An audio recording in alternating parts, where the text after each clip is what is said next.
Για να προχωρήσει ο τόπος δεν είναι να λαμβάνουμε μέτρα λιτότητος, αλλά πρέπει να γίνει ανάπτυξη για να μπορέσουμε να βγούμε από το τέλμα στο οποίο βρισκόμαστε. Η εισοδηματική πολιτική εφέτος θα είναι αυστηρά περιοριστική. Οι αυξήσεις που θα δοθούν θα είναι 0. Οφείλουν όλοι να αγωνιστούν, ξέροντας ότι ή το έθνος θα εξαφανίσει την υπερχρέωση της χώρας ή η υπερχρέωση θα αφανίσει το έθνος. Για ποιον θα είναι σίγουρη η αυριανή σύνταξη? Ο ελληνικός λαός έχει δικαίωμα να ξέρει την αλήθεια και για το παρελθόν και για το μέλλον. Η κυβέρνηση βάζει τέλος στην εικονική οικονομία και αποκαθιστά την αξιοπιστία των δημοσιονομικών στοιχείων και την αξιοπιστία της χώρας. Δεν υπάρχει πρόβλημα στην ελληνική οικονομία. Οι Κασάνδρες διαψεύστηκαν. Η ανταγωνιστικότητα της οικονομίας βελτιώνεται. Οι ρυθμοί ανάπτυξης είναι από τους υψηλότερους στη ζώνη του ευρώ. Σήμερα οι ίδιες Κασάνδρες κάνουν και πάλι την εμφάνισή τους και προβλέπουν ότι η Ελλάδα είτε θα φύγει από την ζώνη του ευρώ, είτε θα προσφύγει στο Διεθνές Νομισματικό Ταμείο και διάφορες τέτοιες ανακρίβειες. Κάνουν λάθος και πάλι στις προβλέψεις τους. Όσοι στοιχηματίζουν εις βάρος της και πάλι θα χάσουν. Η ελληνική οικονομία δεν έχει γυάλινα πόδια. Η ελληνική οικονομία έχει ιδιαίτερα σταθερά θεμέλια. Η ελληνική οικονομία νοικοκυρεύεται,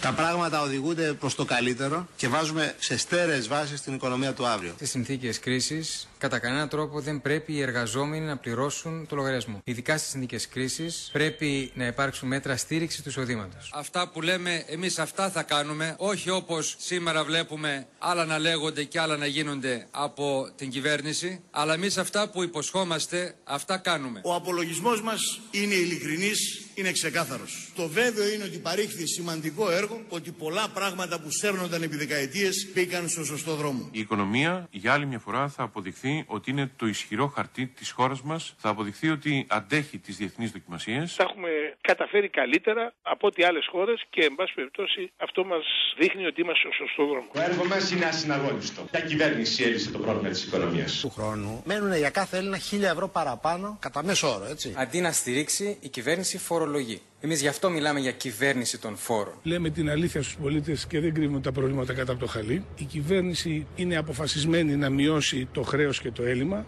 και ταυτόχρονα να ενισχύσει τις κοινωνικά αδύναμες ομάδες, τους χαμηλόμισθους και τους χαμηλοσυνταξιούχους. Το έργο της κυβέρνησης του ΠΕΣΟ στο χώρο της οικονομίας είναι το δυνατό χαρτί της κυβέρνησης, γιατί πράγματι το έργο που πραγματοποιήθηκε στο χώρο της οικονομικής πολιτικής υπήρξε ιδιαίτερα γόνιμο σε όλους τους βασικούς τομείς. Με σχέδιο και αποφασιστικότητα νοικοκυρεύουμε τα δημόσια οικονομικά της χώρας και προχωρούμε στη μεταρρύθμιση συνολικά και της ελληνικής οικονομίας και του δημόσιου τομέα και της ελληνικής κοινωνίας. Όταν είσαι σε μια κρίση, το πρώτο πράγμα που κάνεις είναι να προστατεύσεις αυτούς οι οποίοι πλήττονται περισσότερο από την κρίση. Αυτά είναι τα χαμηλά εισοδήματα.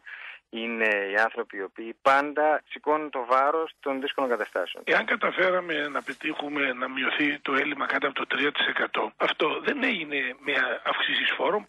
Η εξοικονόμηση σε αυτή, η πολύ σημαντική, θα έλεγα πρωτοφανής για τα ευρωπαϊκά δεδομένα, το πίστευαν ότι οι Ευρωπαίοι, έγινε με περιστολή των δαπανών. Δεν πρόκειται να ακολουθήσει ένας νόμος με τον οποίο θα επιβληθούν νέες περικοπές σε αποδοχές και συντάξεις, νέοι φόροι.